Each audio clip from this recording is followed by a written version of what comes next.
Olá pessoal, tudo bem? Sejam bem-vindos de volta ao nosso curso de Teoria de Controle Moderno. Bom, na aula passada nós discutimos um pouco sobre análise de comportamento dos sistemas. Nesta aula hoje nós vamos retomar esse assunto para que nós possamos concluir o tema com as correspondentes interpretações. Então, quer dizer, o que eu quero dizer com isso? Nós temos três modelos para identificar o comportamento do sistema, seja pelo comportamento dos seus polos, no plano de Argand-Gauss, seja a representação gráfica na sua função temporal, ou seja, usando o lugar geral das raízes também no plano de Argand-Gauss. Qual deles é melhor? Na verdade, não tem um melhor que o outro, mas sim aquele problema que fica mais fácil de se interpretar a partir de um deles. E é esta a ideia que nós vamos fazer hoje.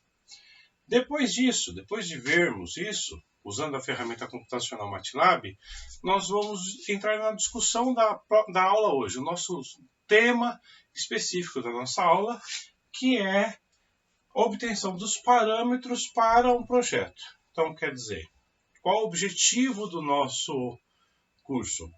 Desenvolvermos o projeto de um controlador, PID, PI, PD, não importa. Mas para que a gente possa fazer isso, nós temos que analisar o comportamento do sistema, analisar o comportamento do sistema desejado, e estas análises, para fazer a combinação, passam por um conjunto de parâmetros.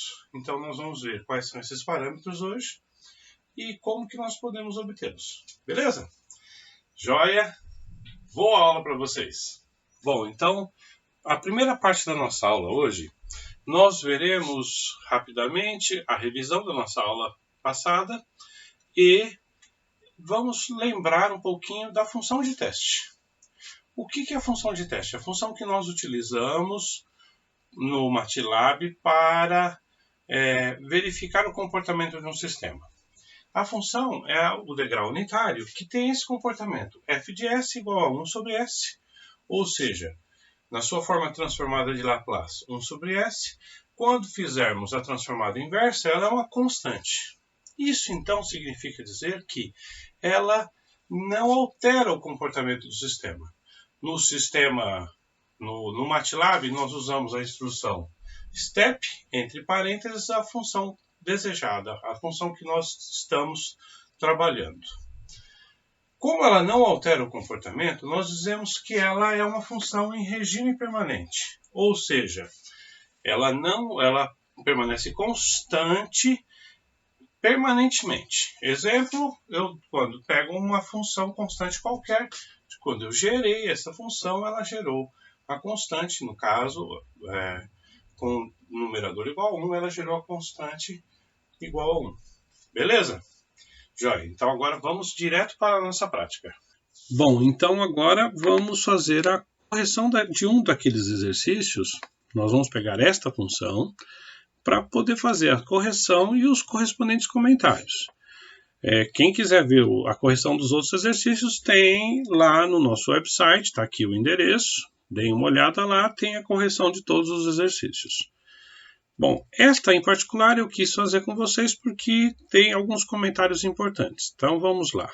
Primeiro eu vou introduzir a minha função. Então f é igual df, para escrever na sua forma transformada de Laplace, transfer function, abro parênteses, colchete, agora entro com os coeficientes do numerador, 1 e 2. Fecha o colchete, vírgula, abro o colchete, coeficientes do denominador, 1, 5, 9, 5 e 1. Joia. Se eu quiser plotar, eu não faço nada, não ponho ponto e vírgula. Nesse caso, eu vou plotar só para a gente visualizar. Então, ó, não coloquei ponto e vírgula, teclei Enter. Aí ele vai fazer o quê? Vai apresentar para a gente a função na sua forma como ela está descrita. Ainda eu vou precisar usar só o polinômio do denominador. Então eu vou chamar de P e vou colocar também os coeficientes. Então quer dizer 1, 5, 9, 5, 1. de novo, eu não vou colocar ponto e vírgula para a gente visualizar, só para que a gente possa enxergar bem isso daí, beleza? Bom, agora o que eu quero fazer? Nós vamos usar esses três parâmetros, o step para a função de transferência, o rlocus para esboçar o lugar geral das raízes e vamos calcular as raízes do polinômio característico. Então, primeira coisa, eu vou dar uma limpadinha aqui e quero calcular as raízes do polinômio característico. Então, olha só, para calcular as raízes, eu utilizo a função roots, que são raízes de P. Beleza, ele calculou as minhas raízes. Daqui eu já posso tirar algumas conclusões. Olha só, eu tenho dois polinômios complexos. O primeiro polinômio complexo mais próximo da origem tem coeficientes muito próximos da origem, por isso que a nossa curva ficou bem atenuada. Este é o polinômio característico dominante do comportamento do sistema. O segundo polinômio, um pouco mais distante da origem, e aí ele quase não interfere no comportamento do sistema. Beleza? Bom, tirada essa informação, eu já poderia concluir aqui. Entretanto, é conveniente a gente dar uma olhadinha nas outras funções. Então, olha só, qual a função? Agora eu vou usar o degrau unitário. Então, step, degrau unitário para a função f. Teclo Enter. Ele vai gerar o gráfico da função temporal da nossa função de transferência. Joia, apresentou o gráfico da nossa função. Observa que quando nós vemos uma função complexa, geralmente ela é bem sinuosa. Esta não, como eu apresentei para vocês na resolução. Por que ela não? Por causa exatamente daquilo que eu acabei de comentar, que é este polinômio muito próximo da origem. Beleza? Joia. Bom, agora geremos o lugar geral das raízes. Então, quer dizer, quando nós usamos a função step para esta função em particular, não ficou muito evidente para a gente. Então, eu tenho que usar a função que gera rlocus, que gera para a gente a representação no plano de Argand-Gauss. Então, de novo, entro com a nossa instrução e ele vai gerar o gráfico para a gente. Beleza, olha lá. Gerou o nosso gráfico e aqui ficou mais fácil de interpretar. Então, quer dizer, olha só o nosso polinômio dominante aqui, ó. Nosso polinômio dominante são estas raízes, tá? Onde x está em menos 0,378 e o imaginário em 0,1877 e y imaginário igual a menos 0,1877. Beleza? Este outro polinômio aqui, ó, ele já está muito distante da origem, então ele não exerce tanto domínio sobre o comportamento. Beleza, pessoal? Agora, vejamos os parâmetros para a construção de um controlador. Importante a gente observar o seguinte: todo sistema pode ser composto pela combinação de sistemas de primeira e segunda ordem. Se isto é fato, então quando eu observo um sistema e eu tenho funções de primeira ordem, a função dominante é a mais próxima da origem, então ela terá o comportamento próximo desta função. E a partir daí, os parâmetros dela me permitem verificar como fazer as correspondentes correções nos compensadores. A função de primeira ordem vai nos permitir obter os seguintes parâmetros. Eu tenho o sistema convergente. O primeiro parâmetro que aparece para a gente é a chamada constante de tempo, que corresponde à variação de tempo até 63% aproximadamente da função até regime estacionário, ou seja, até ela se manter estável. Depois, o próximo parâmetro que nós vemos é o tempo de subida, ou seja, o tempo que transcorre entre 10% e 90% para o regime estacionário. E o terceiro parâmetro é o tempo de acomodação, que corresponde ao tempo em que ele leva até atingir a estabilidade. A partir desses três parâmetros, eu já consigo obter o comportamento dele e fazer as correspondentes correções. As fórmulas. A constante de tempo é dada pela seguinte expressão. TC, tempo de acomodação, é igual a 1 sobre A, onde A, importante, é o coeficiente do denominador. Nunca utilize o coeficiente do numerador, porque o coeficiente do numerador pode ter um ganho. Na próxima aula nós vamos falar sobre o ganho. Depois, a função, o tempo de subida. TR é igual a 2,2 sobre A. E o tempo de acomodação é igual a 4 sobre A. Aplicando essas fórmulas, eu já obtenho o comportamento do sistema. Não é necessário fazer o esboço do gráfico, tá?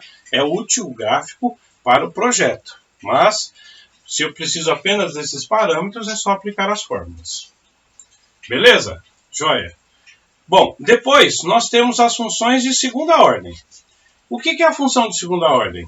A função de segunda ordem é a que tem o polinômio característico de segunda ordem, de segundo grau. Nós vimos na aula passada a estrutura algébrica dela. Agora nós vamos ver na sua estrutura usando parâmetros de controle propriamente dito. Onde ômega-n corresponde à frequência natural, ou seja, à variação do meu sistema. Depois, zeta, essa letra aqui, zeta, corresponde ao fator de amortecimento, ou seja, a variável que vai tornando ele estável. Tá? Esses dois parâmetros é o que permitem a gente obter, a partir de um conjunto de fórmulas, os parâmetros de controle. Então, para isso, o que eu preciso fazer? Se eu tenho a minha função, a partir dessa função e do seu correspondente comportamento, ela geralmente tem uma função, é uma senoidal amortecida, e muitas vezes ela até nem parece uma senoidal amortecida, como eu mostrei no primeiro vídeo. Então, a primeira parte do nosso vídeo, aquela é uma função de segunda ordem. Só que ela é a combinação de dois polinômios de segunda ordem, que o primeiro estava muito próximo da origem, tornando então este um comportamento um pouco mais amortecido. Mas, normalmente a gente encontra ela uma variação grande nos seus elementos. A partir desta variação, eu consigo obter os seguintes parâmetros. O primeiro é o meu tempo de subida, ou seja, o tempo em que ele leva para variar entre 10% e 90% até o meu regime estacionário. O que é o regime estacionário? É o chamado sinal de teste, é a função step. Tá? Bom, depois, o próximo parâmetro que eu tenho é o meu instante de pico, ou seja, o máximo da função, lá do cálculo diferencial. Então, o pico que nós conhecemos é o ponto máximo da função, onde onde é o ponto de inflexão para que ele faça a primeira mudança de sentido. Depois, o próximo parâmetro que nós vemos, o que pode aparecer para a gente, é a ultrapassagem percentual. O que é a ultrapassagem percentual?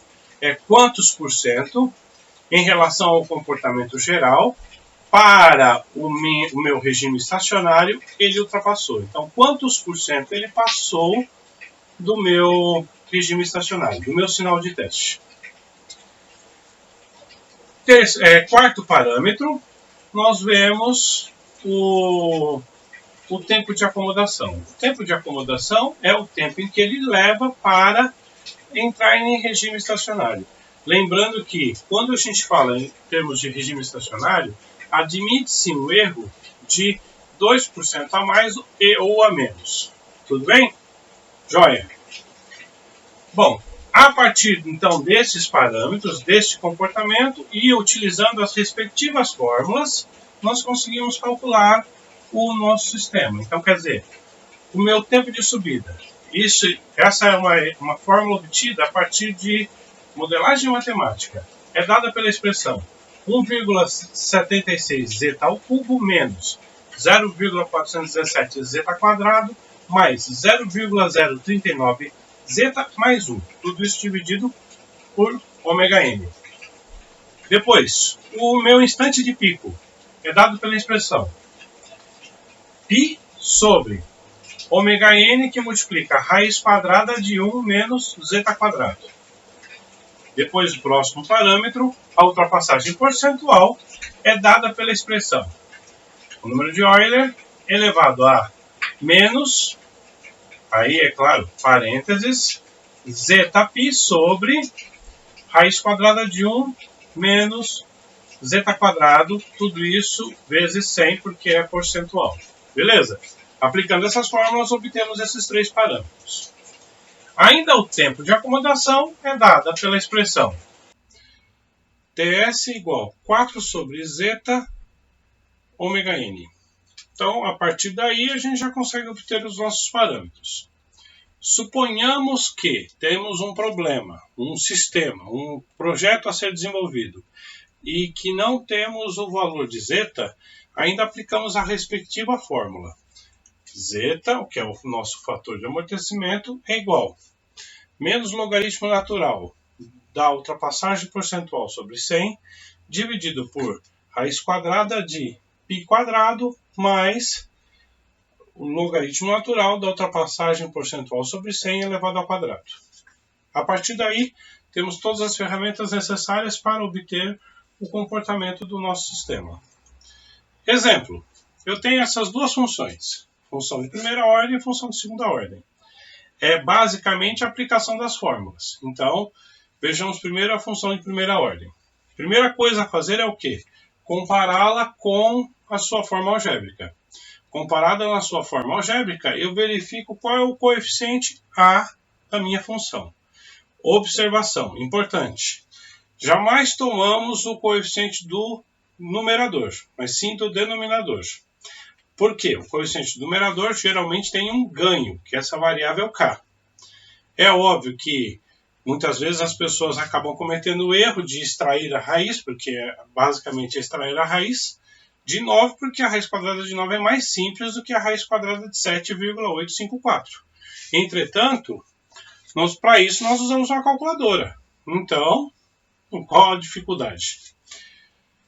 A partir daqui, então, eu aplico as minhas fórmulas e obtenho os meus parâmetros. Então, quer dizer, a constante de tempo será 1 sobre 7,854, que é igual a 0,12324 segundos.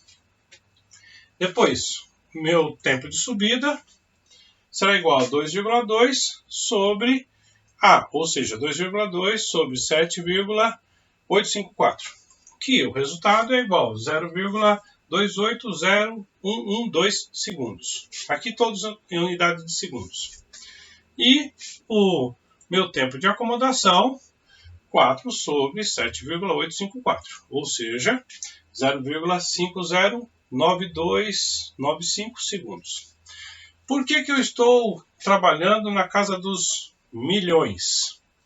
Porque nós estamos pensando em construir um controlador com o máximo de precisão possível. É claro que, por exemplo, para uma prova, que a pessoa pode tomar só 2 ou 3 casas decimais depois da vírgula, porque 0,5 segundo já é razoável, tá bom? Bom, aí, agora as funções de segunda ordem. A função de segunda ordem, sigo com o mesmo procedimento. Comparo com a sua representação algébrica e, a partir da sua representação algébrica, eu consigo obter o valor da frequência natural e do fator de amortecimento. Quem é a frequência natural? Ômega n. Então, quanto que é ômega n? É o termo independente das duas funções. Então, eu comparo. Ômega n ao quadrado é igual a 35. Escreva essa expressão. E agora, eu consigo obter o valor de ômega n. Ou seja, ômega n será igual a quanto? Isolo o quadrado, certo? Então vai ficar raiz quadrada, ômega n igual a raiz quadrada de 35. Logo, ômega n será igual a 5,916079 radianos por segundo. Beleza.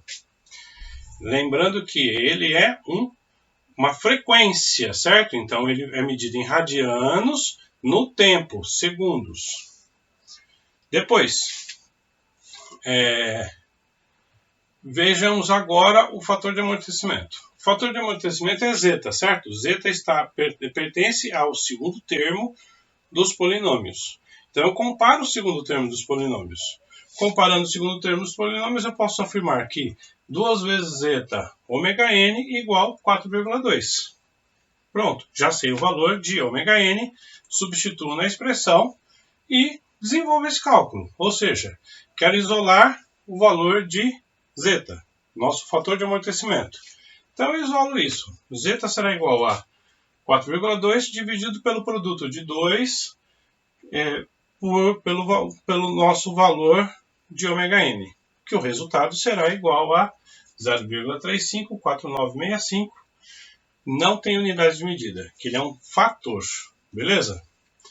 Bom, obtido esses dois parâmetros, agora eu posso aplicar as fórmulas. Então, eu vou, com os meus parâmetros, eu aplico as fórmulas. Primeiro, para o meu tempo de subida. Lembrando que esta expressão para o tempo de subida é feita a partir de um ajuste matemático. Então, não existe uma equação obtida graficamente, mas sim pelo seu correspondente ajuste.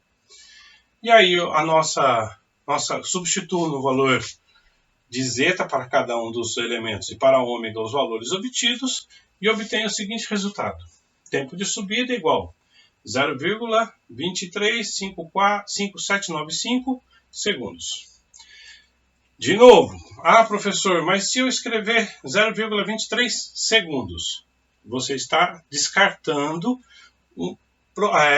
precisão. Quanto mais casos decimais nós tivermos, mais preciso ou melhor corrigido será o erro. Tá?